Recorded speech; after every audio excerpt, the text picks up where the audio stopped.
بسم اللہ الرحمن الرحیم۔ السلام علیکم ورحمۃ اللہ وبرکاتہ۔ حضرت علی رضی اللہ تعالیٰ عنہ کی وصیت۔ ضربت کے بعد حسنین شریفین اور ان کے چاہنے والوں کے نام حضرت علی رضی اللہ عنہ کی وصیت۔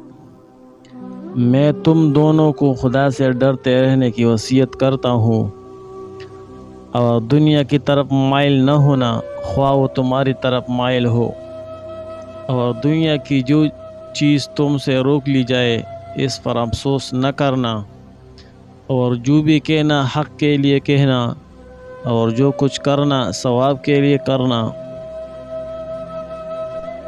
اور ظالم کے دشمن اور مظلوم کے مددگار رہنا۔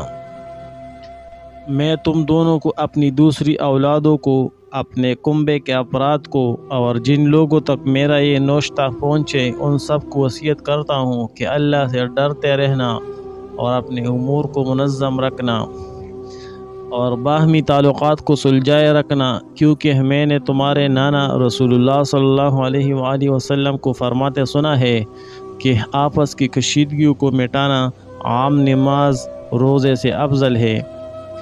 دیکھو، یتیموں کے بارے میں اللہ سے ڈرتے رہنا، ان پر فاقے کی نوبت نہ آئے اور تمہارے ہوتے ہوئے وہ برباد نہ ہو۔ دیکھو، اپنے ہمسایوں کے بارے میں خدا سے ڈرتے رہنا، کیونکہ ان کے بارے میں تمہارے نبی صلی اللہ علیہ وآلہ وسلم نے برابر ہدایت کی ہے۔ آپ صلی اللہ علیہ وآلہ وسلم ان کے بارے میں اس قدر تاکید فرماتے تھے کہ ہمیں یہ گمان ہونے لگا تاکہ آپ صلی اللہ علیہ وآلہ وسلم انہیں بھی ورثہ دلائیں گے۔ اور قرآن کے بارے میں اللہ سے ڈرتے رہنا، کہیں ایسا نہ ہو کہ دوسرے اس پر عمل کرنے میں تم پر سبقت لے جائے۔ نماز کے بارے میں اللہ سے ڈرنا، کیونکہ وہ تمہارے دین کا ستون ہے۔ اور اپنے رب کے گھر کے بارے میں خدا سے ڈرتے رہنا، جیتے جی اسے خالی نہ چھوڑنا، کیونکہ اگر یہ خالی چھوڑ دیا گیا تو پھر عذاب سے مہلت نہ پاؤ گے۔ اپنے اموال، جان اور زبان سے راہ جہاد کے سلسلے میں خدا سے ڈرتے رہنا۔ تم پر لازم ہے کہ ایک دوسرے سے میل ملاپ رکھنا اور ایک دوسرے کی اعانت کرنا، خبردار ایک دوسرے سے قطع تعلق سے پرہیز کرنا۔ دیکھو، امر بالمعروف اور نہی عن المنکر کو ترک نہ کرنا، ورنہ بد کردار تم پر مسلط ہو جائیں گے اور پھر اگر تم دعا مانگو گے تو وہ قبول نہ ہوگی۔ اے عبد المطلب کے بیٹو، ایسا نہ ہو کہ تم امیر المؤمنین قتل ہو گئے